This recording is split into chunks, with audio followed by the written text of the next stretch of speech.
It's time to ignite your soul and unlock your full potential. Join us on Beneath the Helmet, the podcast exploring firefighters' health and wellness.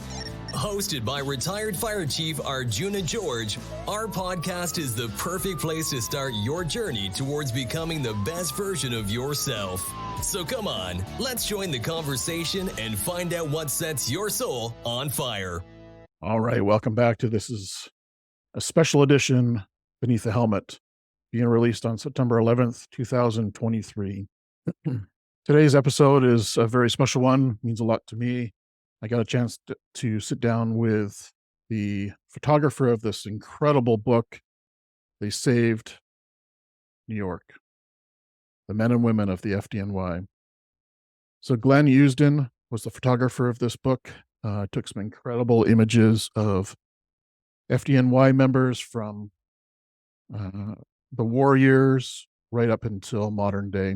I have two guests on the show today, Glenn Usdin and Bobby Senn. They both go into a lot of detail about their experiences through September 11th, their challenges since September 11th, 2001, and how important this book was to both of these people's lives. Glenn was a professional photographer, basically a family member of the FDNY, and documented decades of historic photos of the men and women of FDNY, as well as many fire scenes and historic moments through time. Bobby Senn was in one of the World Trade Centers during the collapse. He tells his story about the horrific day, how it impacted him, and how he's moving forward in life today. It's a very powerful episode. It's over 2 hours long, so feel free to pause and come back to it, replay it, or binge it like I did a few times.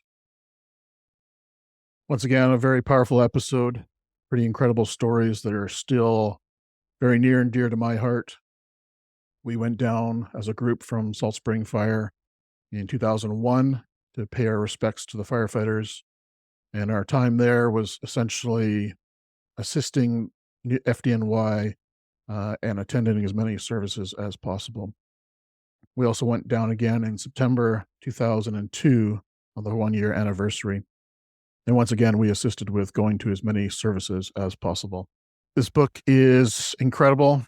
It captures the faces of so many iconic FDNY people, tells their stories. Very powerful book. It's almost 300 pages.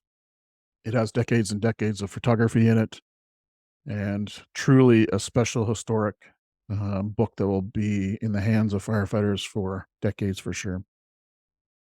So I feel very honored to be able to sit down with Glenn and Bobby tonight, and I hope you enjoy this episode as much as I did, and pay our respects to the 343 firefighters that died on September 11th, 2001, and also the close to another 343 who have passed away up until now due to cancers and other job-related injuries and diseases as a result of the collapses of the World Trade Center and September 11th, 2001. I hope I have a chance to head down to New York City and connect with both Glenn and Bobby and share a cold one at Suspenders in the near future. So until next time, stay well, enjoy this episode. All right, welcome back to Beneath the Helmet podcast show.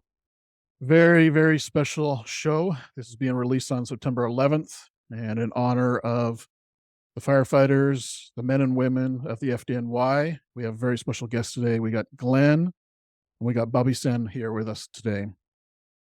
We're going to dive into a bit of this book, which is They Saved New York, the men and women of the FDNY. Simply a stunning, incredible coffee book table, packed with 291 pages, which is pretty impressive, and over 45 years of photography captured in this incredible book. So both Bobby and Glenn, welcome to the show, and I really appreciate you taking the time to share your stories with us, but also in honor of September 11th, the brave men and women of the FDNY. So Glenn, maybe I could get you to start. Maybe just tell us a little bit about who Glenn is and kind of your background and what brought you to being on this podcast today. Well, I began the earliest memory from maybe 3 or 4 years old was my parents taking me to the firehouse in Brooklyn, where ladder 147 on Cortelia Road, right off of Foster, and that was 1959 or 60. And I can honestly say I can trace my entire life back to that one moment to be on the front bumper of 147's truck.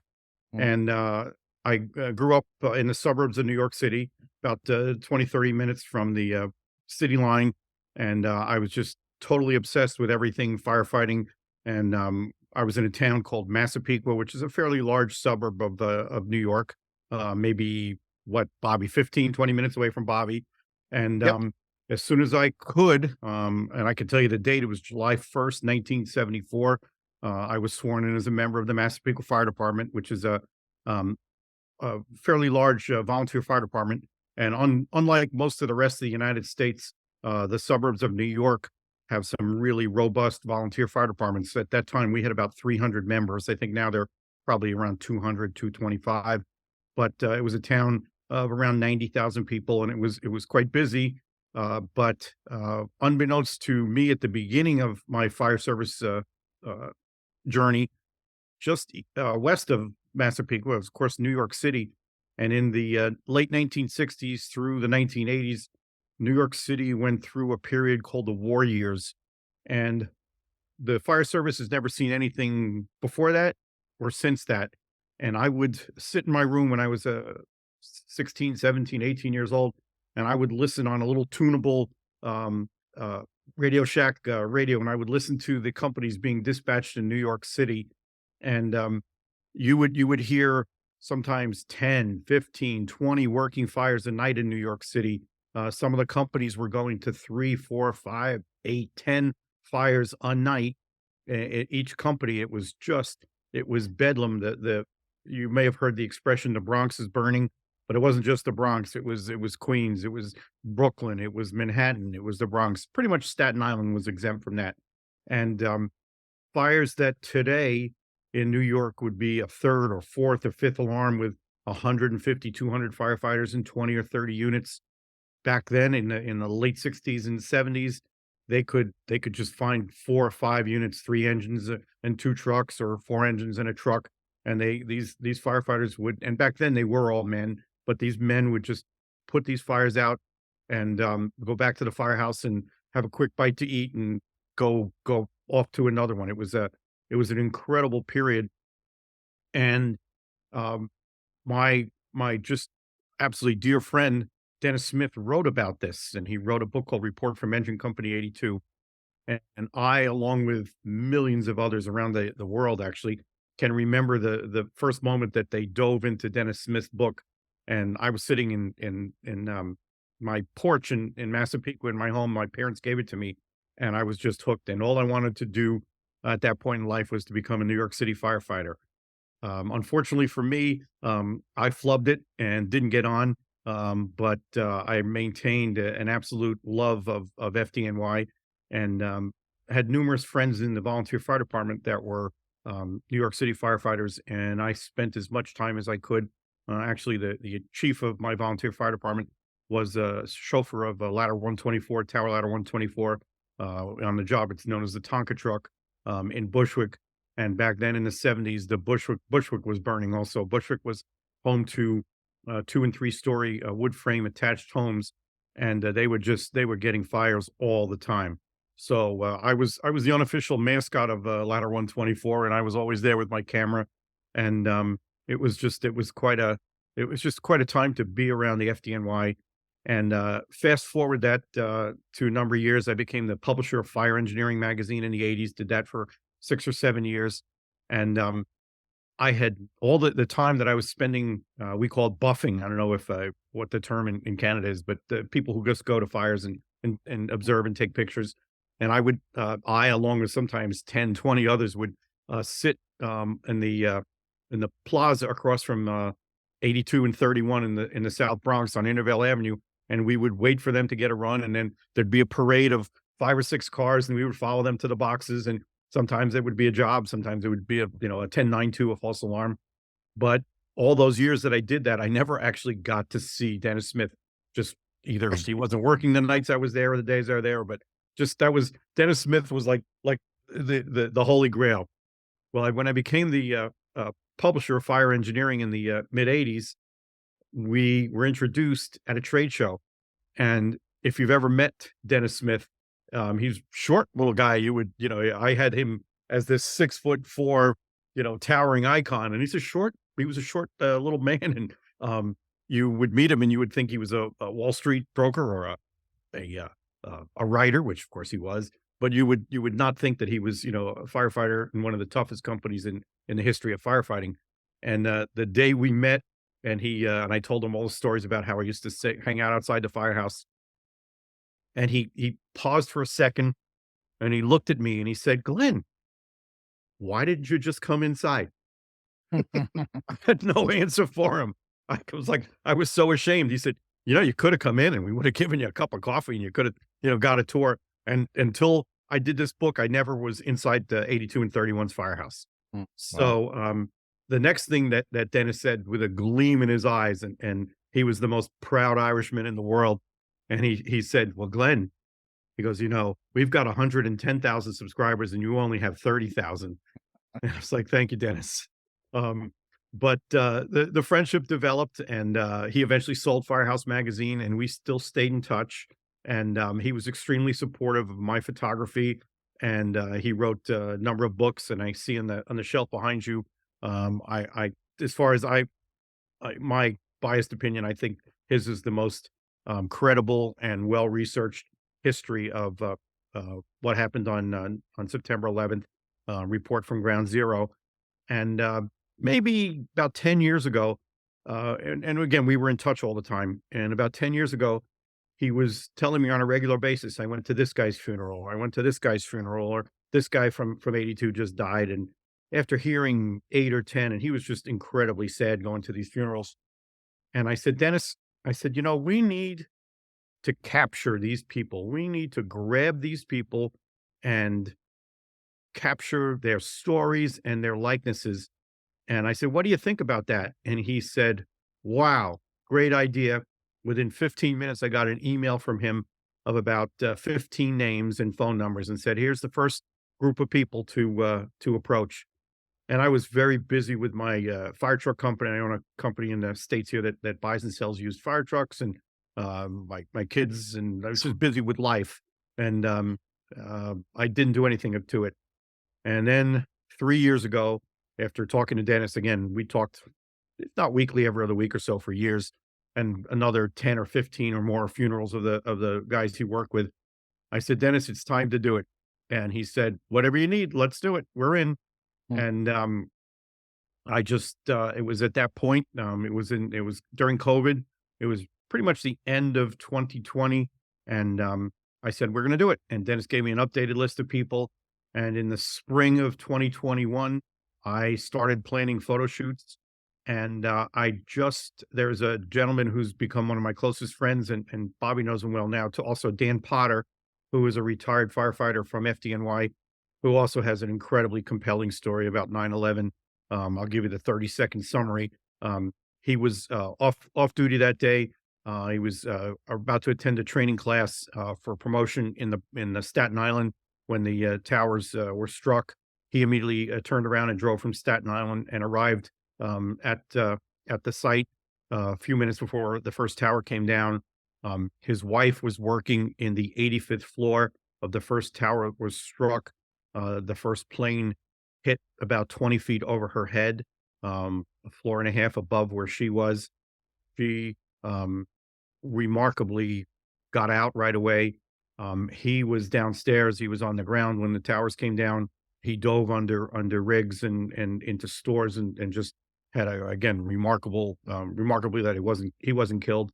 And they spent the rest of the day walking around the site, each not knowing if the other was alive. And finally, late in the afternoon, there was a very famous picture, and it's in the book, of Dan Potter sitting on a park bench. A photographer named Matt Moyer took this picture of him, and he's got his head in his hands, and he thought he was certain that his wife was gone. She's in barefoot, walking around the site, going up to every fireman that she could see. "Do you know where my husband is? Do you know where my husband?" And finally, late in the afternoon, somebody said, "Yeah, I know. I saw your husband. He's alive." And they through channels connected, and somebody said to her, "Just go to the Chinatown firehouse and wait there." And then somebody got a hold of Dan and sent him there, and they got together. And as you'll hear from Bobby's story, there was just it was um it was just amazing that people were next to each other, and the guy next to you died and you lived, and it was just an unbelievable, um, event, and, for those of us who are from the New York area, and again, Bobby lived through it. I was, 2 hours away, though I spent about 3 weeks there, the following week through the end of, October, but this is an event that has just, um, for the rest of the country, and Bobby and I were talking about this today. For us, this is our lives, our friends. I lost 32 people who I knew from the volunteer fire service or FDNY that day. Bobby probably lost more. I mean, it's just unspeakable what we saw, the tragedies, and for the rest of the country, it's 9/11. It's a bad day, but for anybody who was um, either there or associated with FDNY, it was just more than a bad day. So Dan Potter and I, we hooked up, and we said we're going to do the book. And I was in charge of taking the photographs. Dan wrote the biographies. We have 90 people in the book. 88 of them are or were New York City firefighters. Another person in the book is my friend Warren Fuchs, who was probably the most famous dispatcher in the history of the New York City Fire Department, and he dispatched in Brooklyn during the war years. And the last subject is a family friend of mine, Marion Fontana, and Marion's husband Dave was assigned to Squad 1 in Brooklyn, and that was September 11th was their wedding anniversary. And he had worked the night tour. He was getting off work at 9 a.m. She went to the firehouse to meet him, and they were going to spend the day celebrating their anniversary. And of course, just a few minutes before 9 a.m., the call came in, and he just said to her, "Hey, I got to run. I got to go," and he never came back. So that's she's the last subject in the profile in the book. So that's my story. The photo shoots for the book were just they ranged from high emotion to just the same as sitting around the kitchen table at the firehouse. The photo shoot where I shot Bobby, we had Chief Tommy Richardson, who had just retired as the chief of department. We had our friend Michael Milner. We had another friend of mine, Connor McCaffrey, who's a young firefighter in Engine Company 54 in Manhattan. And the four of us, and Dan and myself and my assistant, and I had another friend, a battalion chief from here in Pennsylvania with me. And it was just one of the best days of my life. I wish we could have had a video of how fun it was to get together, and all that shared cathartic experience of everything. And it was just so that this book has been incredible, and it took 2 years to get done. I finished the last shoot in September of last year. I shot Lee Ielpe, who lost his son on 9/11, and Garrett Lingren, who's a rescue 3 firefighter from the Bronx. And that was the last shoot. And then Dan and I spent about 5 months wrapping it up, doing all the photos, putting the pictures together, the stories, getting it edited, and getting the book designed. And we finally got finished copies in August, and the rest is now the book is out there. So that's my story, and I'm sticking to it. Beautiful. And I need to say one more thing. Bobby and I had never met to that photo shoot, yet we just became fast friends on Facebook, and our political beliefs are about as 180 degrees as part as you can get. And if the man called me up at 2 o'clock in the morning and said, "Hey, I got a stomach ache, come bring me a cup of coffee," I'd get in a car, drive 200 miles, and give him a cup of coffee. So that's the bonds that I think there's just I don't want to cry, but there's just something special about everybody who's involved in that book, and I think we all kind of feel the same way. It was like one of those once in a lifetime project. People have asked me if I'm going to do a sequel, and my honest answer is I probably have another book in me, but I'm not going to do this again, because you just can't repeat something like that. So that's my story. I imagine it's a pretty emotional uh journey writing this book, right? There's a lot of people and a lot of emotion, a lot of lost lives, a lot of pain. Yeah, it can't be an easy book to craft, but on the flip side, very rewarding, I would assume, at the same time. Yeah, I get, and it's funny because I know your expertise in the fire service, and Bobby and I have for last 2 years have been chatting about mental health, and today we had an amazing conversation about it, and it took a lot out of me. I can say that this book, there was another incident which you can't measure which is more important than the other, but there was another incident that the public probably just doesn't know anything about, called Black Sunday, where there were two separate fires, one fire in the Bronx and one in Brooklyn, where there were multiple firefighter fatalities that day. And meeting Jeff and Eugene, who were two of the firefighters who were trapped and lived, and hearing their stories, and holding Jeff's coat and rope, and holding Eugene's helmet, um, it just it's the most enriching period of my life, and also took a lot out of me. And people have asked me often. They said, "Well, can you give me a tagline for the book?" And yeah, it's pretty simple. This is a book about men and women who run into burning buildings for a living. So, and then the rejoinder to that is, and some of them don't come home. Beautiful.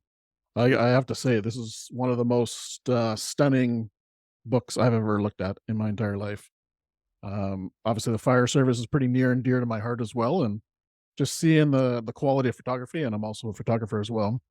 But just the grand scale of this book is it's one of a kind. So one of a kind. So Thank you. congratulations on a very well done book. Yeah, it's going to be in the history books, and it's going to be part of FDNY history, I'd imagine, from this point moving forward. So Well, there's a couple of people that I dedicate the book to in the front, and I would really do anything if Dennis Smith could have seen the book. It's just he yeah, died. I didn't say it. He died a week before I was going to shoot him. He died of COVID, and he was just so supportive, and he died. I mean, literally, I was going to Florida to shoot him, Lee, and Garrett, and he up and died. And the week before he died, I spoke to him, and he sounded a little weak. He'd had heart issues for a couple of years, but it's like, oh no, I'll be okay, I'll be okay. And the week before I was going to see him in January last year, he died.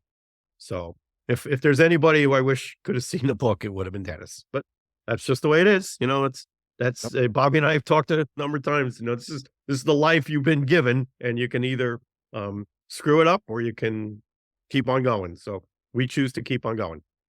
I'm sure he knows how much it means to you. So yeah, I loved how you tipped the hat to him, and just kind of the real story that was behind that in the book. So for the readers who purchase this down the road, it's definitely some very inspiring stories, and some ones that will pull your heartstrings for sure. Thank you. Bobby, tell us a little bit about who Bobby is. Before I get into that, it's just if I don't pay homage to Glenn and to Dan, I'm not doing my job. As Glenn said, we barely knew each other and met through social media and some of my experiences, and we crossed paths that way. Through whether you call it, divine intervention or dumb Irish luck, we crossed paths, and I'm, thankful for that. I did laugh, but the political thing, it's the kitchen table in a firehouse is about as oddly opinionated in every different direction as you could imagine, as well as but the general public doesn't know. But you meet people, whether you're sitting at the kitchen table, or how I met Glenn, or how I met Dan. I mean, Dan and I are both on the job, but we never met each other through the job. It was afterwards.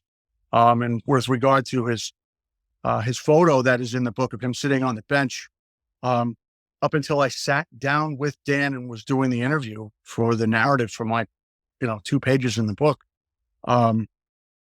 I had no idea who that guy was. And when he told me that, it was like, wow, you're the guy.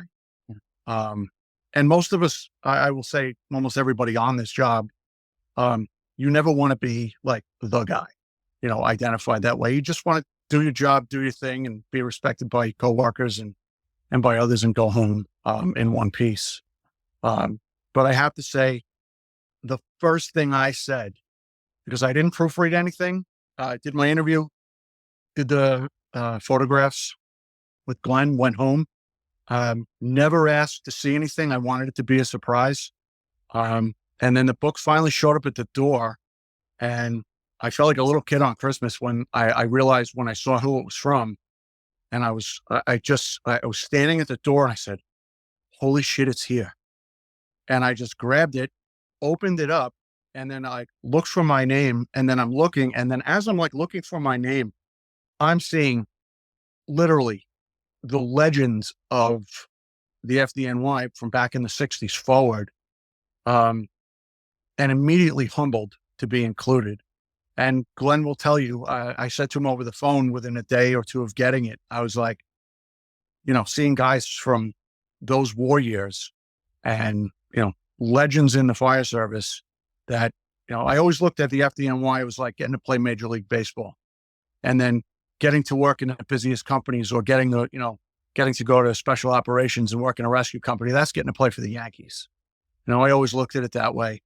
And the first thing I said to Glenn was, man, I have no business being in this book. And he just kind of laughed it off, but that's really how I still feel. And I'm, I've been getting phone calls from friends who are in there saying, like, it's unbelievable that you're part of this project, and to get, coupled up with some of the names that are in there. Tommy Richardson, chief of department, probably, I'll steal Glenn's words, probably the greatest chief of department we've had in decades. I mean, just such a gentleman, truly cared about every single person on the job. He'd stop and talk to everybody, and he never took his rank as anything more than, it's his job to represent the fire department. And then another guy who was just like him, again, going back 2 decades, and we lost on September 11th, was Pete Gansey, who was the chief of the department then. And when you met Pete Gansey, he would just say, and you said, oh, what do you do for a living? Oh, I'm a plumber. I'm a mailman. I work for, I'm an accountant. Pete Gansey was the chief of the New York City Fire Department, and he would just say, I'm a fireman in New York City. Like, he never took his rank and ran with it, and those guys, the respect I have for them, and to be put into a book with, on the same pages as Tom Richardson and the other gentlemen that are in there back from those years where, I couldn't even imagine what it was like to work for the fire department then, is humbled. And I don't use that word freely. I'm truly humbled and honored that Glenn thought that, my experience and my story of September 11th needed to be documented, and he wanted me to, be part of, something he's been working on since the 60s. And all I can say to him is thank you for that.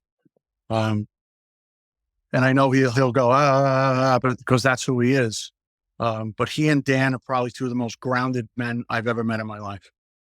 And no matter what this book could sell 20 million copies, Glenn will always be Glenn. And my new exposure to Dan is, I just know Dan's just going to be that testament to the job, who's just going to go, yeah. And he has a great gift for writing, and to be able to paint some pictures for people. And again, it's a gift. So I needed to say that. Yeah. And I'll just kind of add in there. I think this book also, I think that's what made it extra special when I was going through it, was that it wasn't just the iconic heroes from the war years. It was also almost up to today, or in the last 10 years. And I think that kind of made a well-rounded book, in my opinion. So I think you 100% deserve a spot there, and you have an amazing story to share. So I understand where you're coming from, but I also, I truly believe your story was meant to be shared there. Well, thank you. And it's an honor to be, with you and, share airtime with Glenn tonight. Awesome. So my fire department journey started as the knucklehead little kid chasing fire trucks around the neighborhood. I grew up we'll make it about 15 miles northwest of where Glenn grew up in Massapequa. And I grew up in a town called Hicksville, which is actually a legitimate town, because people laugh when they meet me and they go, where are you from? I say, Hicksville, New York. And, they think it's a bunch of farms and guys walking around with hate seeds in their mouth, and we all wear no shirts and suspenders. So grew up in a town, which is actually pretty busy now. Daytime population in my town is probably over 1 million with the transit hubs. There's a major train station that comes right through the center of the island, goes through here. Buses, shopping malls, pretty large school system. But it's a typical middle-class suburban town. A lot of cops and firemen live here. A lot of cops and firemen live in Massapequa. So pretty much the same, just certain differences, but in general the same. But I used to chase the volunteer fire department trucks around the neighborhood when they were around. And graduated high school, was going to college locally, joined the volunteer fire department, met some great guys who were on the job and immediately were like, you will take the test. I took the test in 1987. And then a couple of hiring freezes here and there later due to budgets and whatnot. Got my letter on December 23rd of 1993, great Christmas gift, and sworn in the second week of January of 1994. Assigned to probably the biggest firehouse in the city in terms of what goes on there. We're right around the block. I'm on Engine 207, Ladder 110. The 301 Battalion and the 11th Division is also in quarters with us. Nicknamed the House of Bells because of how they would dispatch us out. The house cumulatively adding everybody up, the divisions runs, the battalions runs, the engine and the truck, probably almost 10,000 runs a year for the house. But a little bit of everything in terms of our response area. We had some high rise. They had redone, low. Now in 2023, downtown Brooklyn looks like lower Manhattan. But it was slowly being converted. A lot of housing projects, you name it. We have everything in town, in our response area, including one private dwelling, which was up in the Brooklyn Navy Yard, and it was the Admiral's quarters. So luckily that didn't burn down, because then we would have had no private dwellings. Spent from beginning to the end of my career, unfortunately, short-circuited due to, which we'll get into, between the physical and emotional aspects of what happened to me post-September 11th. I retired in October of 2007. Really tough leaving. Fought to stay for a while. And then after a couple of meetings and getting called down to headquarters, stopped fighting this. It was time to go. Not what I wanted, not what I planned. And it was really tough to get adjusted to, which again comes into the firefighter mental health thing, whether you're in the firehouse or out of it. But that really, really took a toll on me. It took me about 18 months to start to feel any level of normalcy again. That's just with being out of the job. But with regard to September 11th, that's what put me on the path to retirement. I was working that morning. I had some things go on, and I had taken a long-term detail assignment transfer up to driving the battalion chief for quite a while. And again, another thing about, our mental health is I had some family health issues going on at home, and a little bit more expanded, that just didn't tell anybody at work about. Wasn't any, didn't feel comfortable, saying that. Had some scares with my wife, had some scares with some other family members, and it just worked to be driving the chief and have a little bit more flexibility with schedule and switching off my shifts. Had I been working in the engine company that morning, the senior guy in the engine was working, so I would not have been driving, because it was a chauffeur, or an engineer, as they would call it on the West Coast. So I wound up driving the chief, working that day. Everybody in the engine company was killed except the chauffeur, the division chief, and a number of the surplus officers. Some of them, again, legendary fire officers who would have been in this book for Glenn. Timmy Stackpole, who had a horrible incident where two firefighters were killed, and he was burned up pretty bad. He had just come back to work after surviving horrible burn injuries. And then Dennis Frost, who was another legendary fire officer. He was covering the division and as the acting deputy chief for the night before, and he was killed. So totally, in total, we lost seven guys out of my house who drove out the front door that morning. We had a couple of deaths in the firehouse. One was Kevin Kane, who was killed in 1991. He was a probie who was killed in a building fire. And the guys who were, his contemporaries, they were struggling, healing from that. And almost to the 10th anniversary was September 11th. Kevin was killed on September 13th of 1991. And usually you do masses and things like that for, remembering for 10 years was the custom. And they were talking about not doing it again the following year. And then 9/11 happens and we lose 7 guys, and we just, it just carried on and went forward. We had lost a couple of guys off duty, one guy in a scuba diving accident. Another gentleman before I had gotten the fires was killed in a motorcycle accident. We had a lieutenant named Wayne Smith who was in Ladder 110. He was promoted to captain, and he was killed, I believe it was May of 1994. He was killed in an apartment fire in one of his first assignments in Ladder 136 in Queens. So unfortunately, our firehouse was no stranger to death. But now looking back, in January, I'd have 30 years on the job if I was still working. And I look back and I realized a lot of the things that went on with the guys in the firehouse, and, how they behaved and why they were so intense and why they did the things they did and acted how they did was because none of them really were taught to take care of themselves emotionally and how to get through and start to live again with your job. And I could see it in those guys' eyes that they were pretty banged up.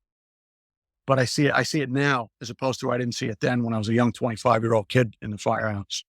Just wondering, like, man, some of these guys are like not very nice, pretty grouchy, And then I started putting math together after 9/11, going, yeah, now I know why I'm pretty angry. Now I know why I'm pretty grouchy and not taking care of myself. But the magnitude of losing 7 guys versus 1 guy, I'll just say it just magnified the numbness of what was going on at that time. I had written a small piece about my experience and was fortunate enough to publish it in a mental health journal. And I'll forward you one. And I did it for a couple of reasons. One, it was people kept saying, the historical aspect, which is one of the things I immediately upon opening the book, that Glenn and Dan have put together, I was just like, yeah, this is history and it needs to be documented, because once these guys pass away and once you're gone, your story is gone. And unless you put it down on paper, maybe it'll get transcribed to somebody else or told to somebody else, but things change and facts change. And, he climbed a ladder that was 100 feet when it was really 20 feet. And so having the ability to write, I just sat in front of my computer and pounded away on coffee and just documented the entire event from start to finish, including the emotional recovery. And I have to say my plan, was to document it so that for the historical aspect of it. And then what really took off was the emotional end of it that more people wanted to know about. Like, how did you go back to work? How were you able to muster up strength to just go, okay, I'll just go back and keep doing this? And I didn't have an answer for them. And you just did. You did everything that needed to be done. Everything was about the families of those we lost. Everything was about, getting the job back up on its feet. And still to this day, how that was done is a miracle. How the job recovered and how they maintained posture as the biggest and best and strongest fire department in the world is still baffling, because so many people were so beat up so very badly. And the proverbial, pull up your bootstraps and go thing, that you really had to dig deep. You had to pull up, from underneath your feet some days to just stand up and go, all right, I have to put my uniform on again and go to another funeral and stand there and do this because it's the right thing to do. And anybody who tells you different is probably, either maintaining their machismo or lying to you, because there's a lot of days you just were like, I don't know if I can do this again. I went to 3 or 4 in one day, 2 at one church. We just stayed there. First funeral came in, you went through the routine, which unfortunately from the time I got on the job to September 11th, we had, and Glenn will vouch for this, an inordinate amount of line of duty deaths that were multiple line of duty deaths, where 2 or 3 guys were killed. Some of them within weeks or days of each other. And it was just nonstop. And somebody made like a half-assed joke in the firehouse one day, about their uniform being worn out. And if I was to show you my uniform, it's actually worn out, like at the seams from putting it on so often.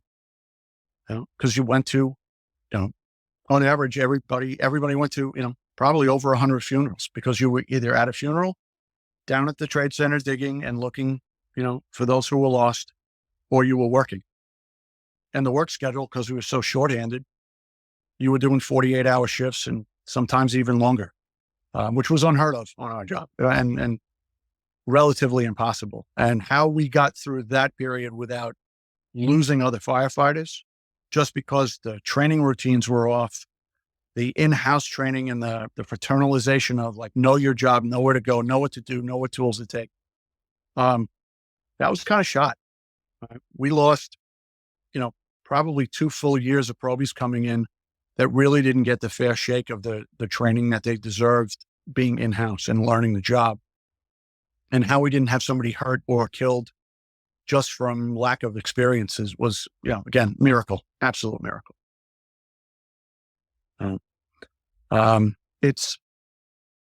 It was a very, very surreal time, especially the 18 and 24 months. Just numb, just completely numb. And the affect it's had on guys, I said it to Glenn earlier on the phone, was I know guys that it's still September 12th for them. And they're definitely not living and thriving. They're just, pushing along. And it's sad. It's unfortunate. A lot of divorce, a lot of alcoholism, a number of suicides. And it's the recovery from the job, for the job in all aspects. Junior guys becoming senior guys overnight. I had 8 years on the job on September 11th, and then all of a sudden guys are doing this and doing that, and you just start getting responsibilities. You go, all right, I'll do that. Meanwhile, you would never be asked to do some of the things. The senior guys took care of it. And then those guys got beat up so bad over the next 18 months of being in the firehouse, a lot of senior guys retired. So then we lost that experience too. Which makes this book even more important. Yeah.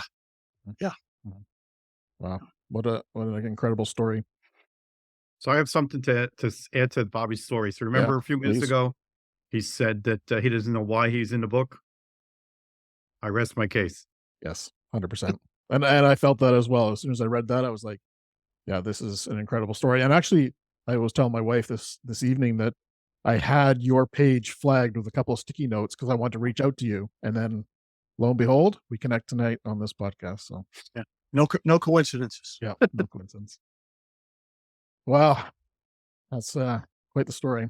I know, I think both of you said this, that, being in New York City, being an FDNY firefighter, whole different ball game. But I know up in Canada and probably the rest of the world, we were feeling the pain. We were mourning. We were right by your side. So just want to let you know and that. We know that.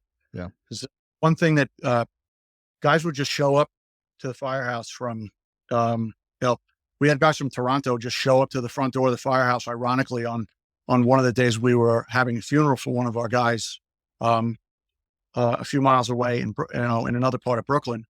And these guys were like, what can we do? Mm-hmm. And we literally just said to these guys, we need you to go to funerals. We need people to show up in uniform and represent, because Everybody was either, as I said, working or in downtown or taking care of a family. Yeah. And if it wasn't for, and I say that, and I've, been fortunate to travel all over the country and speak about, and in parts of Canada as well, and speak to different agencies and groups and corporations about, the commitment that was made during and after that day, that if it wasn't for firefighters coming in from all over the country, it would have been a lot more difficult for us, because, you guys gave us a push, just showing up and just putting your hand on our back, our shoulder, and going, hey, we feel you, brother. We get this. And that just made you stand up and go, all right, if these guys are here, I got to stand up. I can't sit here and feel bad for myself. And I stood shoulder to shoulder with volunteers from Long Island to paid guys from California, Washington State, Chicago. I had business cards from firemen in my dress cap. They're probably about that thick. The guys are like, hey, reach out to me when things quiet down. And I did. And I have friends in California from the South Bay area that I am, best friends with now. Yeah, well, we went down as a group from our fire department, and we went down in October, still smoke and everything at ground zero. And it was still very evident that what just happened. And yeah, exactly what you just said, Bobby. We were told to just go and support the funerals and attend as many as we could. I can't recall how many, but I'm thinking at least a dozen that we attended. We were there for maybe 5 days or something like that. And the only two things I have from that is Salvatore Calabro is one that we went to, Mhm. and also Robert Nagel. Yep. Two firefighters that it's the only pamphlets I have from them. But yeah, that was our job, and that was so honoring to be in that position to be able to do that for you. Yeah. I was doing a class for at the fire academy in LA City. I don't remember exactly when it was, what month, but it was within 18 months after the site had closed in May of 2002. It was probably a year and a half after that. And one of the guys said, hey, our fire station's across the street, and this guy's on duty, come over and say hi to them. And I walked in the front door and went up into their kitchen, and the guy hands me a cup of coffee, and I look to my right, and the gentleman I was speaking of before we lost him, we're having his funeral. 4 guys from that station were at our funeral for our guy, and I gave that guy's eulogy, and the guy goes, I remember you. I mean, so it was mind-blowing. Yeah. Every firehouse I've gone into, there's a poster of all the guys who were lost, or some sort of tribute, on the rig. And I can be anywhere, and it puts a lump in my throat. And I see that because I guess, now it's 22 years later, Right. and, it's still being acknowledged. Mhm. But as Glenn said, and it's a key thing, is the further you get away from New York, the more of a reminder it is when something comes up or the anniversary comes, and you go, oh yeah, September 11th, that was a terrible time. If Dan was on, he'd say the same thing as I'm about to say. There is not a day, and it's not an exaggeration or being dramatic, there is not a day that goes by that either an airplane going overhead, seeing some rig go by, no matter where I am on the island, or a rig goes by if I happen to be in the city, and the memorializations on the side of it. I just saw on the news tonight that 2 people, still yet to be, the names were released, were identified by DNA within the last 2 days. Oh, wow.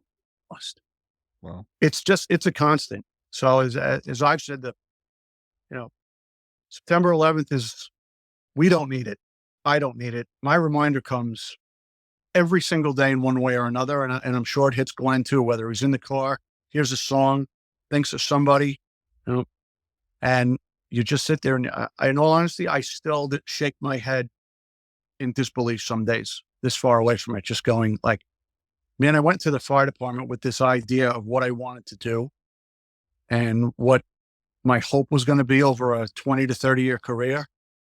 And it literally crushed everybody's intentions and what their plan was.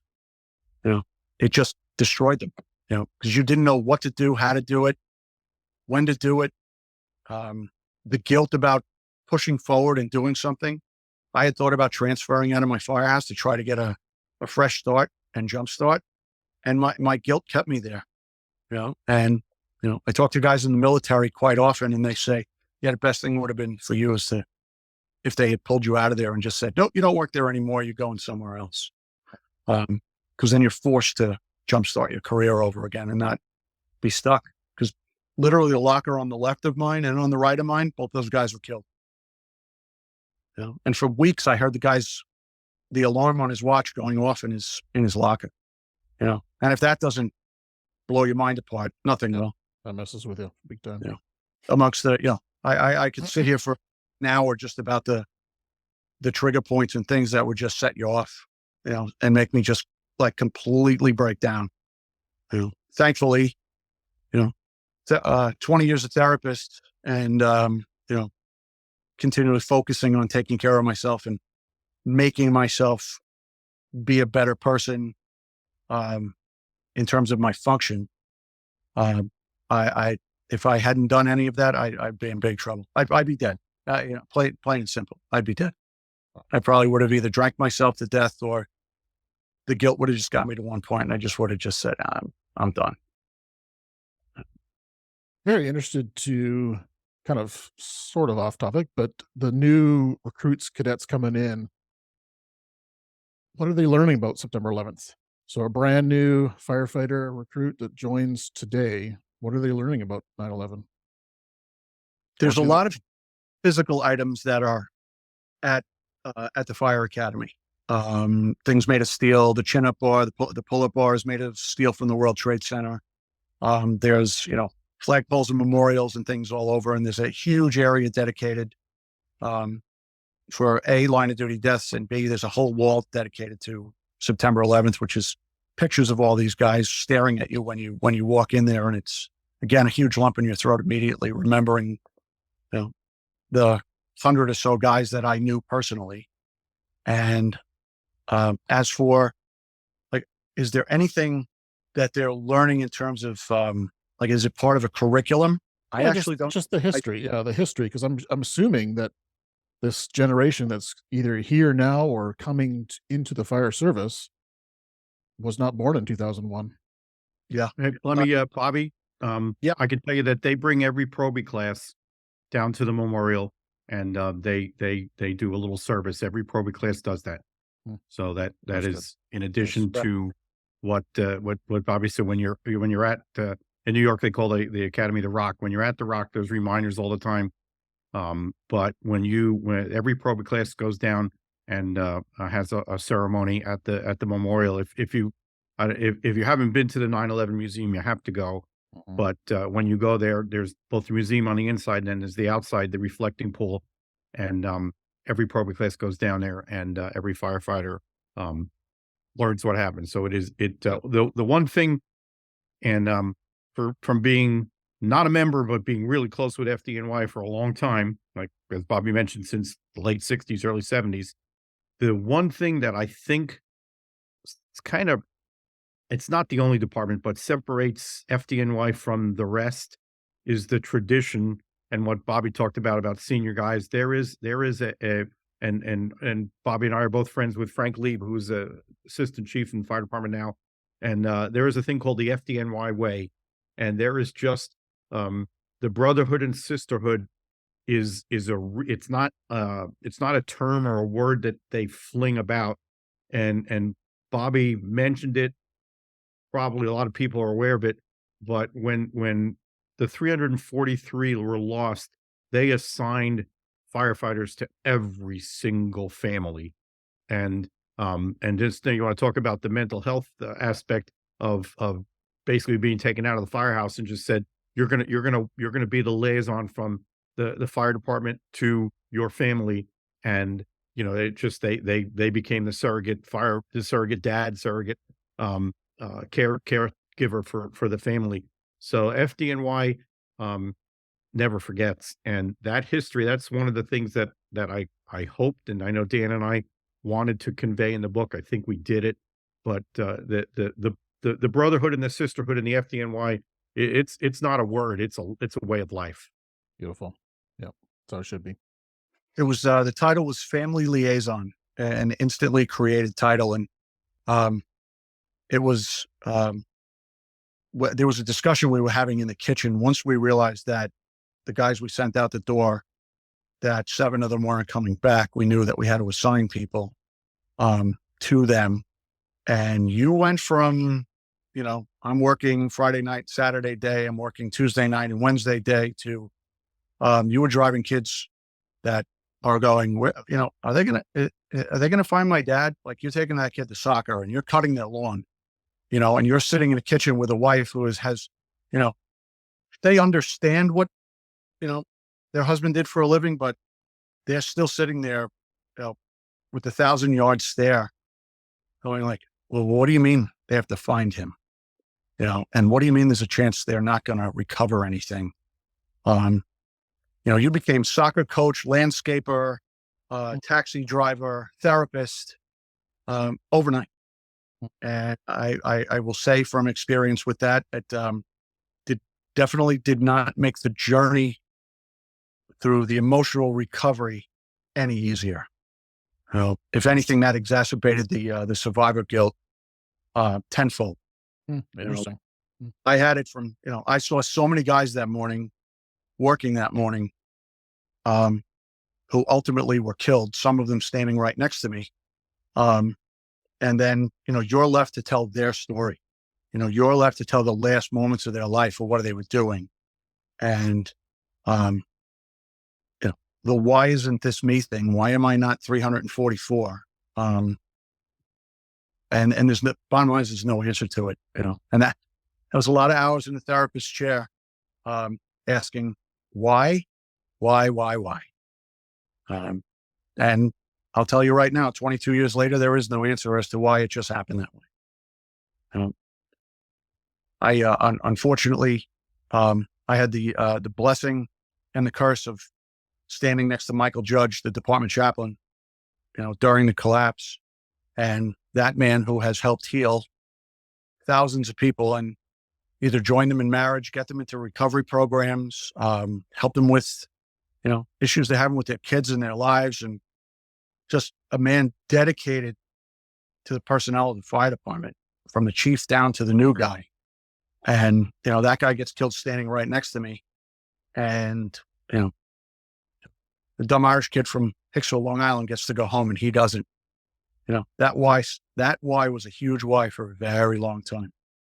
And I mean, I tracked down family and friends of his and other members of the clergy that were really tight with him. And I needed to learn a lot more about him and pick their brain as to, like, why am I here? And I will tell you, a lot of those clergy members, they gave me the riot act. Some of them, they said, Michael Judge will not rest until you're okay with the fact that you're still here, and that it was his go.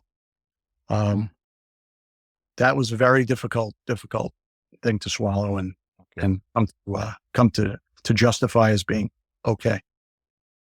I know when I watched that 9/11 documentary that those 2 French photographers did. I'm sure you're familiar with that. I'm actually in it. Okay. When I walked into the lobby, when I finally got into the building, and getting in the building was a task in itself, from the debris and people jumping. It was hell trying to get in there. And once you got inside, it was actually a little bit more calm and quiet. And the first person I locked eyes on was one of those brothers. And all I said to myself in the back of my head was, man, this guy's going to have some film by the end of today. Not even thinking the magnitude of what was coming. But yeah, I was with Mike Judge for, quite a while, because I had gotten separated from everybody in my firehouse. And the chief at the command post, who was Chief Hayden at the time, he just looked at me and he was like, stay here till we find out where your guys went. I don't want guys roaming around, because it's getting worse. And, within minutes, it got a lot worse. Yeah, I remember watching Father Judge, and just that was the definitely pulling at your heartstrings watching that unfold with Father Judge. I just never met the guy, have no idea about him, but there's some connection with him that was pretty deep. So if he could have wore out the terrazzo floor in that lobby, he would have, because he kept he maintained his position in that part of the lobby, and he just paced back and forth. He had his hands behind him, and he was, as I said, he was talking to his boss, Hmm. doing his thing. And I, as it says in the book, I did, for a brief moment, sit there and go, I should go ask this guy to, give me the once over, because this isn't good. This isn't good. I mean, I didn't forecast my own demise or any of that. It wasn't, but it was just a thing that hit me briefly going, I should probably ask, for one of those. And I started kind of walking near him. And he just kind of he looked at me, kind of gave me a little bit of a nod, had his lips in a very peculiar pursed way. And he just went back to, praying, as I said, talking to his boss. And it was a very, again, another piece of that's crystal clear in my mind. I always say, when people ask me about the day, I always say, I have this vivid ability in my brain that I still see all of it. And I wish I could unplug it and just give it to you to plug in, like some sort of video that you could watch. But wouldn't wish the fear and the horror and the terror that was going on in everybody's mind. I can imagine. But just for the function aspect. How did 9/11 and September 11th, 2001 affect both of you, your mental health and your well-being? Obviously, it dramatically affected it. But what were some of the things that you noticed in yourself that changed on that fateful day? I'll let Glenn speak first. Well, it just, I'm going to tell you a story that it was, and again, if you weren't in the New York area, it just didn't affect you. But the cell phone service in the New York metro area was just about completely wiped out because of both the towers had a lot of it, and also the unbelievable amount of traffic. And all of my friends that were on the job, the families couldn't call into the city from Long Island, and the people at the site that were at the 9/11 at the World Trade Center couldn't call out to Long Island. But for some crazy odd technological reason, they could call me and I could call them in Brooklyn or Long Island. So I probably spent the vast majority of the evening relaying calls to people. Yeah, I did speak to this guy or spoke to this one. And unfortunately, one of the ones that I couldn't speak to because he died was my friend Dave Fontana, Marion's husband. And my brother, who was good friends with Dave and Marion, had said, can you, call and see if you can reach? And no, we couldn't reach. But we were able to, I was able to call people on Long Island, and they were able, and the guys who were working at the site were able to call me, and they couldn't connect in the New York area. So I was able to be a bridge to a number of people and say, yeah, I did get a hold of so-and-so, and they're okay, and they'll call you tomorrow. That kind of stuff never leaves you. No kidding. But just, yeah, I count 32 people that I knew generally through the volunteer fire service that didn't come home. I was the fire chief here in Lancaster Township, Pennsylvania at the time, and my guys, it was just the afternoon, were constantly calling me like, "Hey, chief, we're gonna get some people together who are gonna go up there." And I said, "Oh no, you're not." And they're like, "No, we're gonna help." I said, "No, they didn't." When FDNY calls for Lancaster Township Fire to come, then we're going. Until that point, we're not. That's the last thing they need right now is thousands of people showing up. And there were a lot of people who showed up that essentially self-dispatched, and most of them ended up doing good things. But just yesterday, we were talking. I was with Chief Richardson, Tommy Richardson, and he was talking that the next morning it was an amazing scene, and he didn't know what it was going to be like. And he said it was rough, but it was organized chaos. And I just felt that are the best thing we could do would be stand by and wait and see if they needed any help. And believe me, they didn't need anything from my fire department and hundreds of others.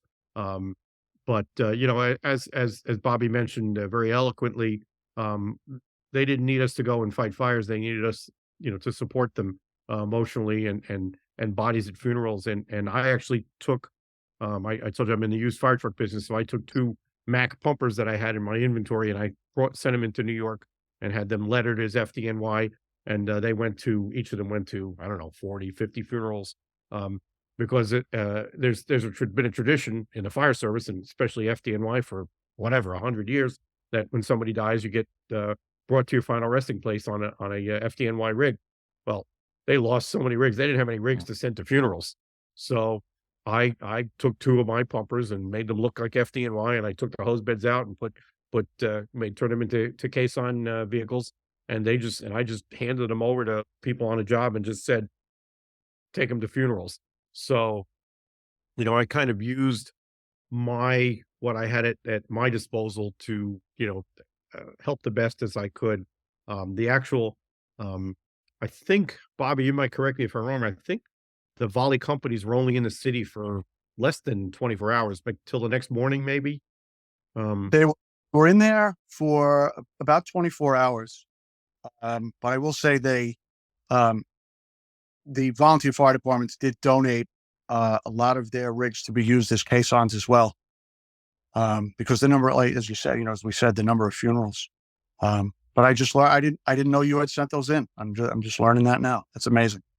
Yeah, I had a little bit of a dust up because some of the people in the city, the part that the backstory that a lot of people don't know about 9/11 is there were not millions, billions of dollars spent on the recovery, and because there was so much needed. I'm talking about cranes and construction equipment and lighting towers and air compressor trucks and just there were so many people who ended up billing the city for millions, if not billions of dollars of supplies.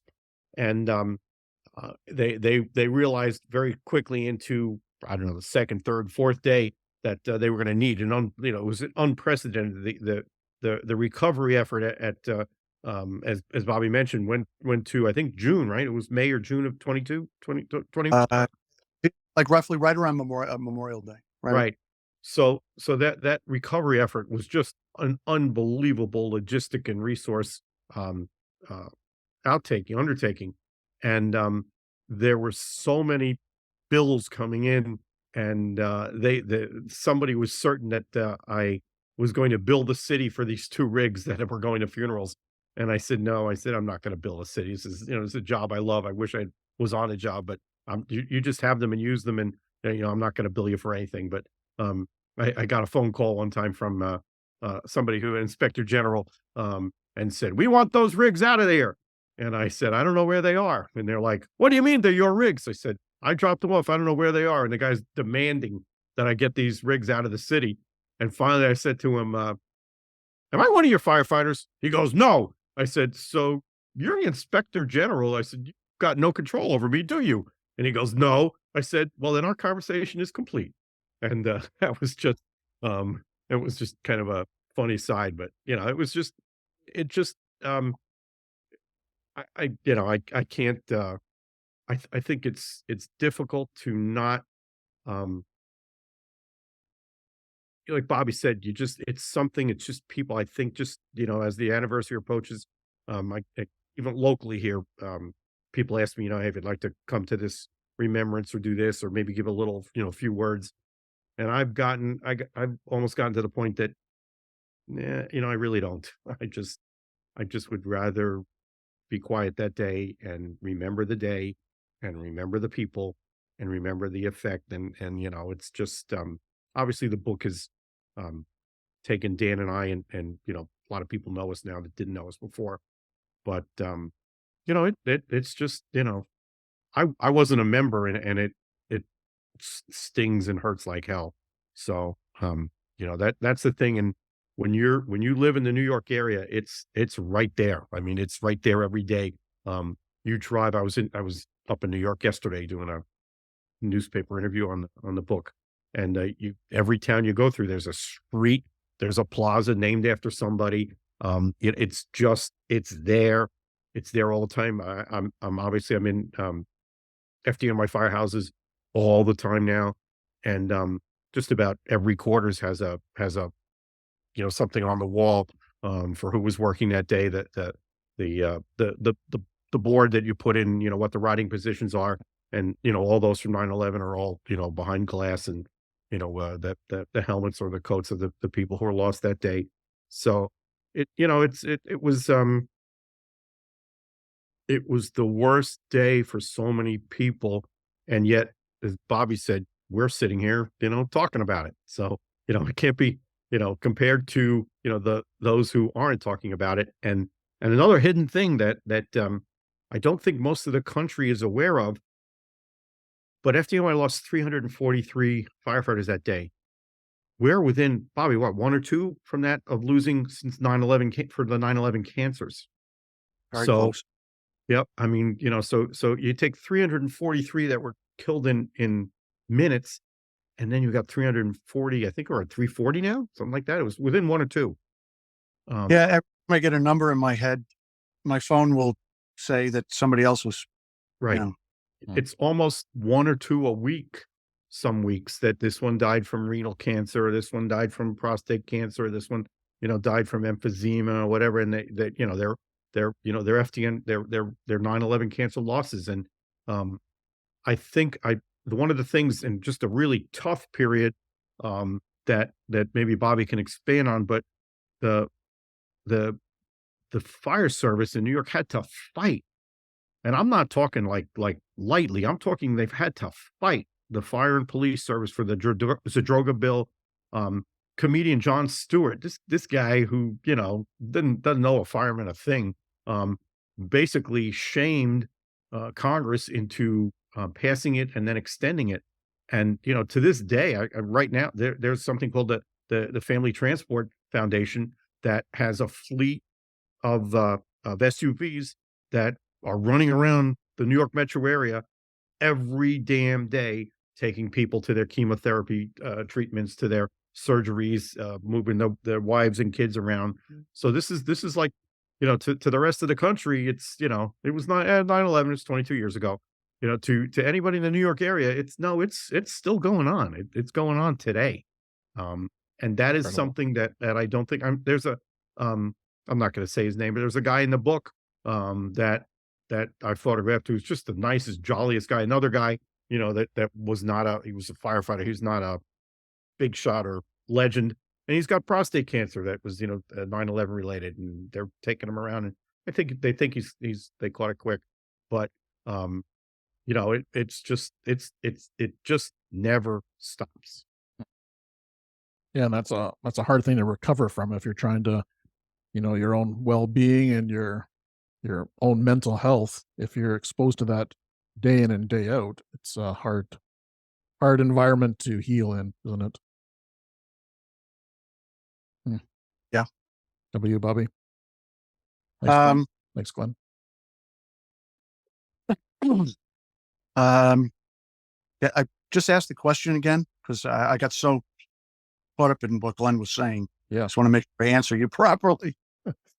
No, it was just along the facts of, what did you notice in yourself, your own mental well-being, and your presence of who you are as a person after September 11th, 2001. What changed in you?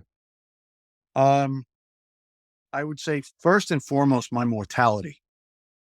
And there's constantly, I can't go to a wedding, a funeral, a christening, big family gathering, or some sort of event where I'm not for at least 30 seconds standing there going, wow, odds should be saying I shouldn't be here for this. I should be dead. So it's one of those things, you always made a concerted effort to show up for everything being in the fire department. I make it even double effort now. If somebody's having a gathering or something, I'm like, yeah, I got to show up, because you just don't, and people say it all the time. Oh, you don't know when your last day is going to be. I knew what my last day was. And for some reason, I was allowed to stay, because I should be dead.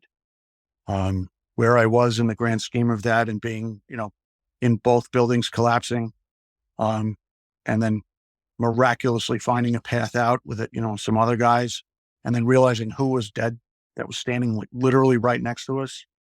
That's a big mortality tickler.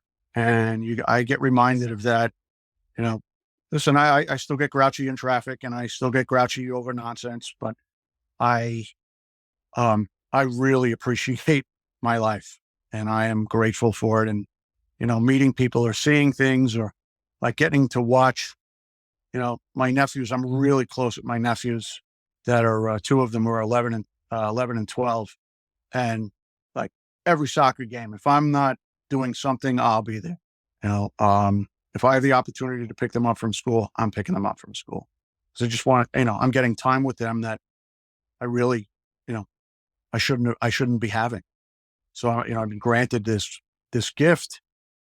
So I'll say that's the biggest change. Some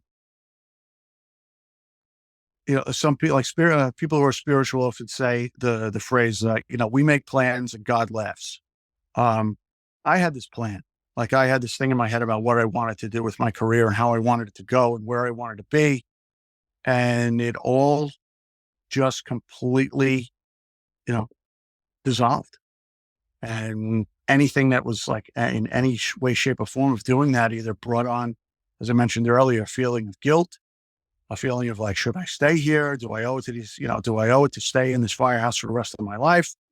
And a million things would go through my head. So that, a lot of second guessing, which I wasn't, a big second guesser. I was always second guessing everything. And I still do it to this day. I second guess everything I'm doing. Always wanted, it's the do the right thing, do the right thing, do the right thing. Every time that I would go do a program about either just about the event of September 11th, or speaking about emotional wellness and the recovery, emotional recovery and firefighter self-care and stuff like that. I would take, I carry them with me. I have a stack of memorial cards of, with guys' pictures and their birth date and date of death. And, like I said, a nice picture of them on there. And I carry those in my pocket every time I would go do something. Cause it's like owed it to them. I'm doing this for them. And I'll say I care more about guys' feelings on the job now, as opposed to, the attitude you were taught to just suck it up. You never went sick. You always, you never got hurt. If you were sick, you just worked. If you were hurt, you just worked. The fraternalization that would go on in the kitchen, I hope it still goes on. But there's also that other piece of, if you knew somebody's banged up, it's definitely a responsibility to check in on them. If somebody lost a parent, or, a brother or a sister, or they find out that their wife is sick. Cause I knew what that was like the day I got that message or phone call. Was like, oh God. So I make more of a concerted effort to, for lack of better words, be my brother's keeper now, as opposed to just do my job and, let everybody else figure out their job. Those are probably the two paramount things that I'll say changed me. I will say, as Glenn referenced about, people you knew and you realize, so-and-so is gone and this guy that you worked with is gone. I unfortunately, there were some guys I went to high school with who were working for Ken Fitzgerald on the 105th floor of the North Tower. And they were killed. So like this reaches back to, this goes back and touches literally when I was, 5 and 6 years old, like running around the street with those guys. A police officer who grew up across the street from me when we were kids, Walter Weaver, was from ESU Truck 3, and he was killed. And, poof, I immediately, I start thinking about him or his mom or his family. And I still live in the neighborhood that I grew up in. His street, the block that he grew up on is now named after him. And I see it every day when I drive out to that, leave my neighborhood going that way. So for me, it has touched every piece of my life, from being a kid to guys I went to high school with, to getting on the job and guys who were in my academy class, to guys in my firehouse, to guys I played golf with, hockey with, worked on the side with, you know, guys who I was in the volunteer fire department with, who were on the job as well. It has bled into every single aspect of my life. And I like, you always want something, you'd always like something cool to be, which is what's stamped next to your name, when you leave and you go, oh, that guy played for the Yankees, or, oh, that guy hit a scratch off ticket for $10,000. That's the guy who had triplets. You want to have something that's fun and exciting. Unfortunately, one of the many stamps that will be next to my picture is that September 11th changed my entire life, every aspect of it. How I think about my health, how I eat, exercising, how much water I drink. I mean, stuff that I would have never thought about. Plus the touchy-feely side of me now, which is, as Glenn will tell you, I hug everybody. First time I meet you, and I'll meet you in person at some point, just expect it, like Bobby's going to hug you. Sounds good. I used to make chiefs in the firehouse cringe, because I'd walk up and give him a hug, and this one deputy chief would be like, Robert, please let go of me. I'm like, nope, not letting go. I'm giving you a big hug, chief. But you know what else is going to be next to your name? Yeah. There's going to be, you're a hero to all your brothers and sisters that you're taking care of right now. So that is next to your name as well. Somebody said that to me. They were like, listen, dude, you could have went to 10,000 fires and you wouldn't, you'd never help as many people as you're helping now. Mm-hmm. Yep. So that's like the saving grace for me. Like I look at that and I go, okay, if that's why I'm still here, I'm good with that. Yeah. But that was hard to swallow. And I don't know if you know the name, the last name Vigiano. John Vigiano he's one of the Mickey Mantles of the FDNY. Yeah. Just a legend, a very hardened Marine, went to 10,000 fires and, very highly decorated man, a great firefighter, great fire officer, and has taught thousands of guys how to stay alive and do their job better. I was at a wedding with him, standing in line to grab some food, and we were just chatting. And I asked him, I said, Cap, how you feeling? And he was like, I'm doing okay. He said, there's something that I realized recently, is that more good than bad is going to come from September 11th. And it floored me, because the man lost both of his sons, one a police officer and one a firefighter. Wow. And for him to say that, and I knew he wasn't being the tough guy or trying to push through that, because he had his arm around my shoulder that way. And it's a conversation that he and I had that I will hold on to for the rest of my life. And I was just like, I couldn't believe he said that more good things were going to come. I mean, he lost his two sons. And again, he gave me strength to persevere and push forward and go, no, I got to keep trying to take care of guys and their families, and make sure that, that nobody goes through the hell that I went through, because I didn't know what to do afterward. I wasn't sleeping. I wasn't eating. I was drinking 20 cups of coffee a day, and nightmares and flashbacks and everything that you would find in the guide to being messed up after something happened to you. I hit every checkoff box. And then, I realized I needed to do something with what happened to me, and not just be a victim for the rest of my life. And, this is the direction it's gone. And I am, if that's my assignment, I accept it 100% and willingly. It's a very noble position to be in. So, very curious about how the FDNY is in their mental health right now. Has it been a lot of change since September 11th, 2001? Or is it still kind of progressing? Prior to September 11th, if you went to the counseling unit, there was an issue. And it was one of those things where everybody be going, oh, that guy's got this, you were being sent to the farm if you had a drinking problem. It wasn't something that I would say was publicized or made known enough through either the union or the medical office or even something that would be sent down on flyers where if you're having trouble and you need to talk to somebody, there's somebody there. I think after September 11th, it hit them hard and fast that they had a lot of broken toys on their hands, and they had to do something about it. I didn't go see somebody until May of 2003. So I lasted like a year and a half, little over 2.5 years in the firehouse before I had reached wit's end. They were sending social workers to the firehouse to come and talk to everybody and see if anybody was, struggling.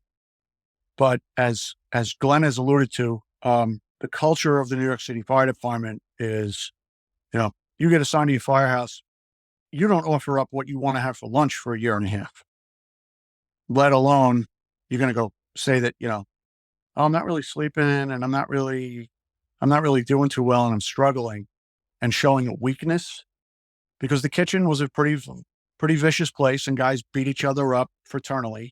And as some of it, you just, most things, there was nothing that was off limits. It was either your hair, the length of your fingers, the clothes you would wear when you were off duty, how you would say things, food you wouldn't eat. You would get chewed up pretty good. Nobody was going to turn around and say, I haven't slept in 3 days, because the guy would look at you and be like, pardon my French, but he'd be like, fuck, are you upset about? You're still alive. Those guys are dead, so you weren't allowed to feel, you weren't allowed to be in pain. You weren't allowed to struggle. So my struggle had to be kind of in a chokehold while I was at work. And then I get home and it would hit me 10 times harder.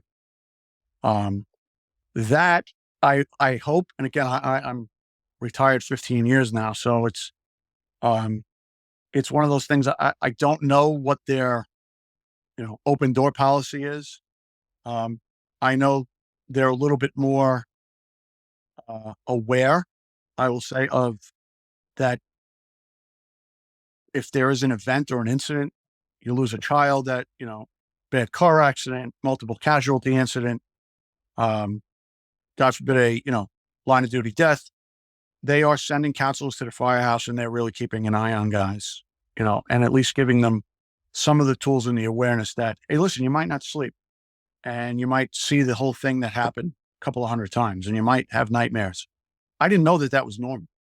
I thought I was broken immediately. And I was like, oh my God, my life is ruined. I didn't sleep more than 2 to 3 hours for almost 10 years. Oh, yeah. 2 to 3 hours at a clip, and then I'm up. And I would wake up, be fearful of having a nightmare or a flashback or something, and I would go make coffee. Okay, I'm up. And then you're doing that at work. You're definitely not on top of your game. And now I become more of a jeopardy and more of a liability to the other guys that I'm working with. So my hope is that if guys go through something that is, upsetting to them, for whatever degree of upsetment would be, again, we're in the fire department. Nobody calls us because their son got an A, on a math test. They call us because their son is overdosing on heroin in the bedroom and go fix that. They don't call us because they got a new lawnmower. They call us because dad's hand is stuck in the lawnmower. So we're not getting calls for good things. I mean, for the random childbirth that you would go to, where it was like a joyous event. So my hope is that if guys are going through something, that they know that there's an avenue for them to pursue. And I have heard guys who say, my wife is sick, and they've taken them off the chart and they're not working, and they assign them to the counseling unit so the guy can take care of his family. That was unheard of in the past. Guys would just cover for you. If we worked together and something happened with you and your family, it would be like, all right, we have to cover him, so I'm going to work. He's got a 24 setup for Monday. I got it, and then just go forward until, you needed to come back. And that's still going on. But if there is something legitimate where somebody's in distress, there is help out there for them. Good stuff. And the counselors, I can't speak enough of them. And I'd be remiss if I didn't mention his name. As a retired lieutenant from the FDNY who became a social worker. His name is Jerry Moriarty. So the good thing is that he spoke He could speak to speak, and he also had walked the walk of being in a firehouse, and I didn't have to explain any of that to him. That makes a That, big difference that, when they're culturally knowledgeable, yeah, right? Yeah. 100%. That man saved my life. Besides my wife and my family, really embracing me, Jerry Moriarty saved my life because he taught me that it was okay to be broken and that it was also okay to heal. And that man has saved hundreds of firemen's lives. Well, I'm sure Glenn and I can speak for Glenn. We're both very happy you are here with us. Yep. Not the day on the green side of the grass. It's a good day. Got it. Well, since you guys are in a different time zone than me, you're probably starting to get a little tired, so I don't want to take you too into your bedtime. But Glenn, I'd love to hear one big message that you want my listeners of Beneath the Helmet to hear from you, a message from you, maybe from the book or whatever, or personally, that you'd like to leave our listeners with. I'm going to tell you a story of somebody who's in the book, and it's my friend John Berner. And he was a volunteer firefighter with me in Massapequa Fire Department. He got on the job. And 2001 was a rough year for the FDNY, and not just because of 9/11. On Father's Day, there was a fire in a hardware store in Queens. And John was in Squad 288. They were the first arriving company at this hardware store. And he was on the top of the stairs going into the basement where the building was on fire. And Brian Fahey and John Downing were in front of him. And the hardware store exploded. The fire was started by gasoline that had been accidentally poured into the store by some kids. And those of us who have been in a lot of fires realize that when there's an explosion, sometimes it basically pushes in and then everything explodes out. And Brian, who I also knew from the volleys, Brian and John got sucked into the basement, and my friend John Berner got pushed out of the basement. And another firefighter who everybody in the job knows, Harry Ford, was Superman guy, another guy I knew from Long Island. He got killed when he got buried when the facade collapsed. And Brian and John were trapped in the basement. And John Berner, my friend, got pushed up, and he was literally on the stairs. The other two guys, particularly Brian, was right in front of him. And that's, when I hear Bobby tell the story about people that you're standing next to, and that's how random life can be. And the explosion pushed John out and Dennis out, and John and Brian got pushed into the basement, and the basement collapsed, and they died. And it's that what I think with this project, what I wanted to do, and there's been, I don't know, Bobby, maybe you can back me up, hundreds books about the FDNY over the years. But what Dan and I wanted to do with this book was to go, not tell stories of big fires and not tell stories about fire trucks. And I sell fire trucks, so I love frigs. But we wanted to get inside a little bit everybody's head. We wanted to do a book for anybody who wants to be a firefighter, who is a firefighter, who admires firefighters, to learn and get an inside view of what makes these men and women tick, and their personal stories. What was their motivation to become a firefighter? What their life as a firefighter is like, and really give both visually and through Dan's words a sense of their self. And I can tell you that since the book came out, the actual printed copies have been out for 2 or 3 weeks. I'm getting 7 or 10 love letters a day, and it's been overwhelming to the thanks and the kind words that my new buddy Bobby and hundreds of others are saying about my father was on the job and you captured what he went through, or you wrote my story so well.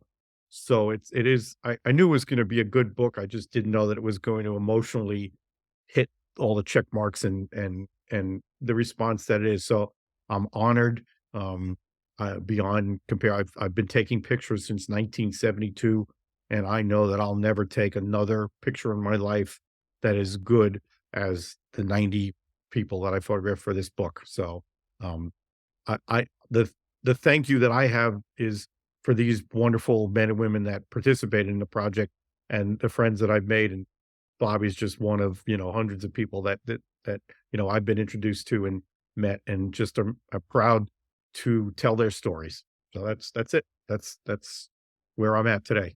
Beautiful. And I think just going back to your story about the Father's Day fire, just once again, an example of how precious life is, right? So kind of going back to how Bobby feels about every day as well. So, And yeah.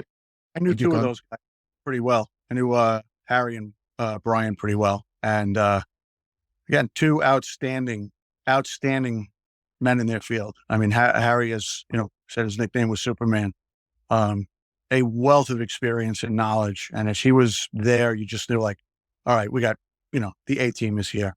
And the vulnerability that was exposed for that fire.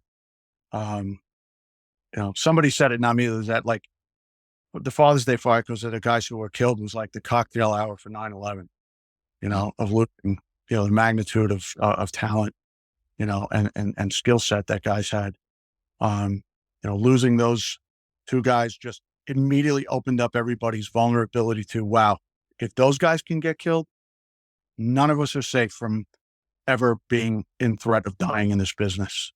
Because if I had to pick guys that I would say top 10 list, Harry Ford would be on the top of that list of guys who'd be like, Harry will never get killed. He's just too good. He was so good at what he did. He saw things, 10 minutes before they were happening, he would see them. And then poof, in an instant, again, another day. I wish I wasn't working that day. I was home. I was coming back from being out with my wife. We had stopped at her dad's house for Father's Day, and driving home, my phone lit up. It was like, call me as soon as you get home. Walked in and called my friend, and they start rifling off names, and it was just very eye-opening to that vulnerability. But to Glenn's compliment him, I think his book was something, and take me out of it. Even if I had just purchased it and I wasn't involved in it, it's something that every fireman will read, or anybody associated with the fire service, even kids, which is one thing I have found. Like, wives and kids came up when I do programs about how we think and how we function and why our brains do what they do. As firefighters, I am always drawn in by the wives coming up to me saying, I've been married to my husband for 25 years, and I now understand him because of how you explained it. And Glenn's narrative, and somebody else said it the other day, is Glenn was able to make a couple of really ugly guys look pretty good in the book.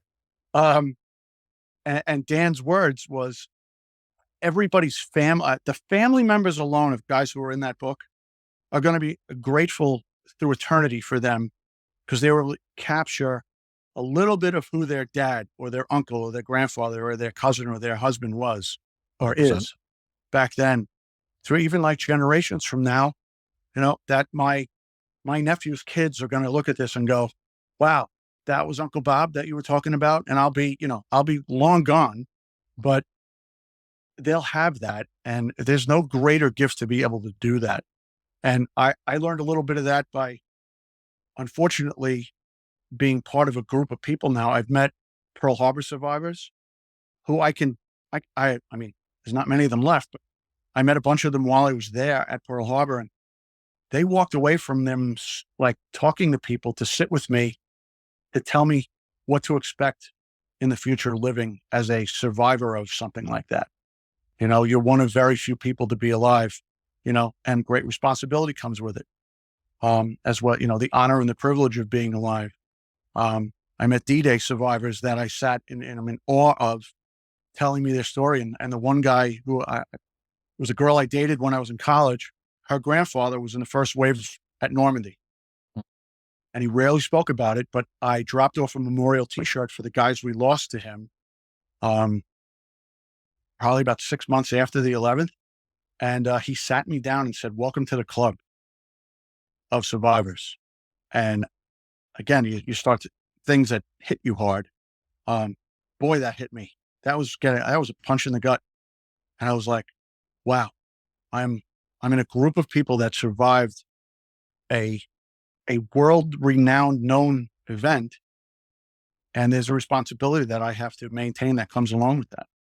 So, I'll say for me, the message I would send is,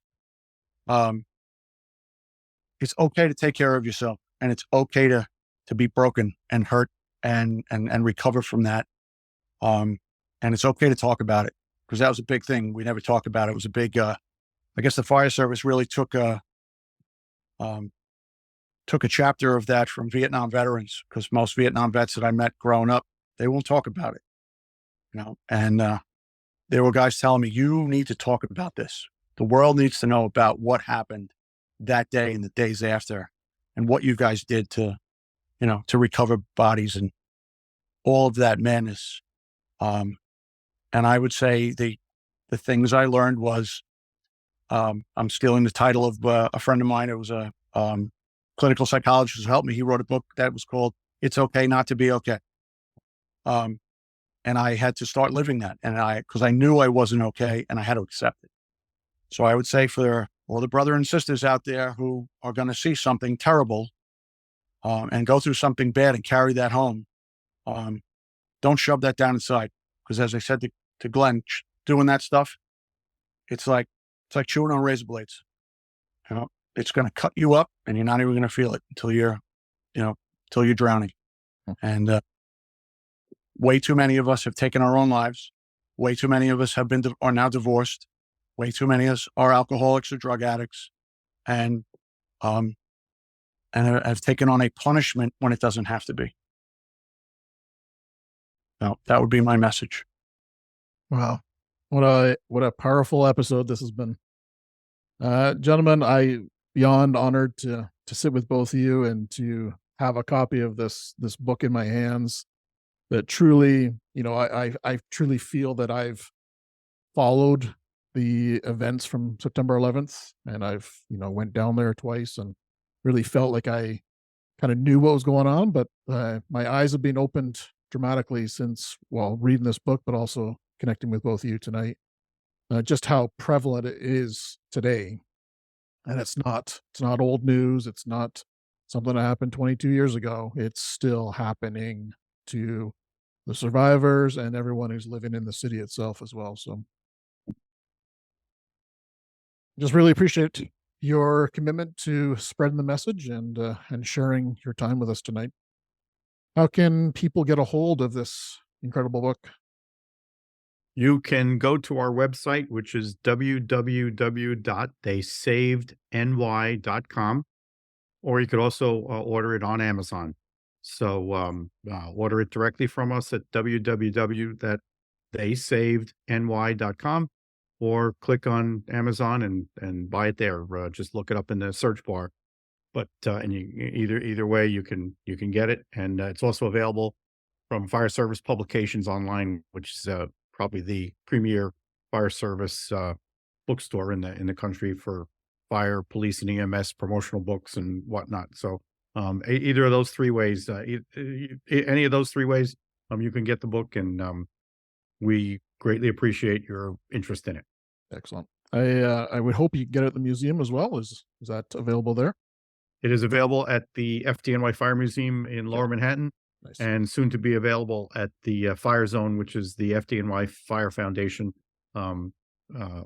facility in Rockefeller Center in Midtown Manhattan on West 48th Street. Great. Well, I hope I make it down to the Big Apple soon, and maybe we can have a beer at Suspenders and hug you, Bobby. Give you Say when.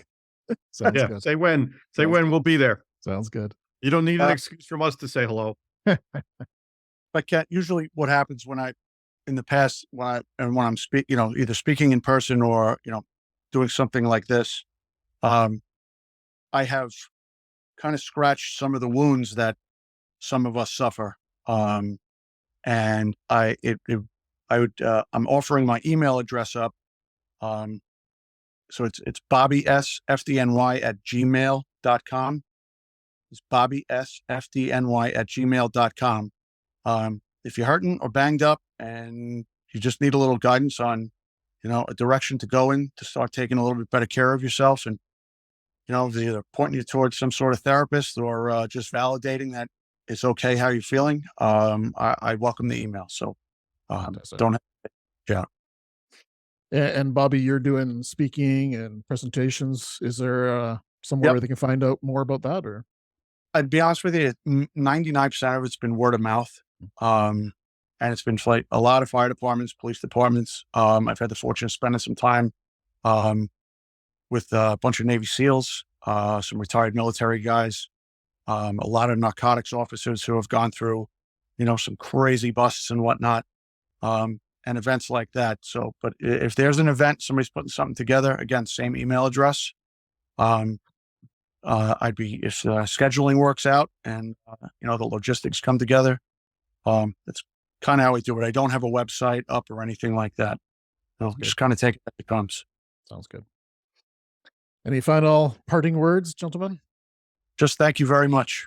And Glenn, I love you, brother. Love it. Same here, my friend. Like I said, it's an honor.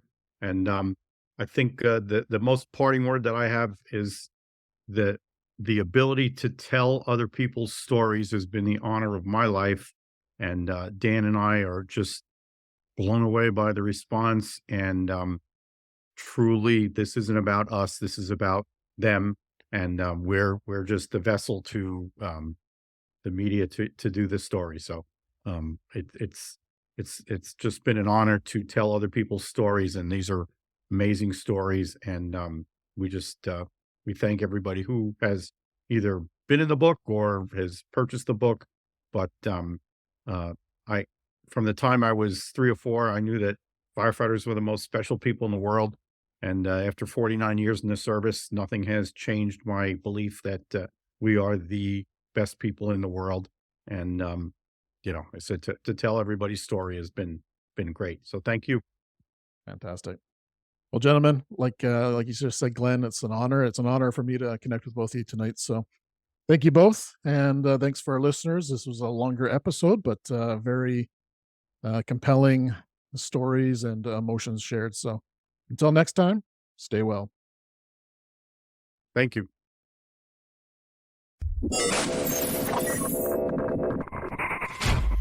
Thank you for tuning in to Beneath the Helmet. We hope that this podcast has provided you with valuable insights into the world of firefighters' health and wellness.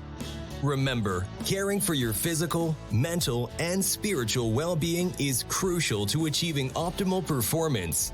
Join us next time on Beneath the Helmet for more inspiring conversations. Until then, stay well.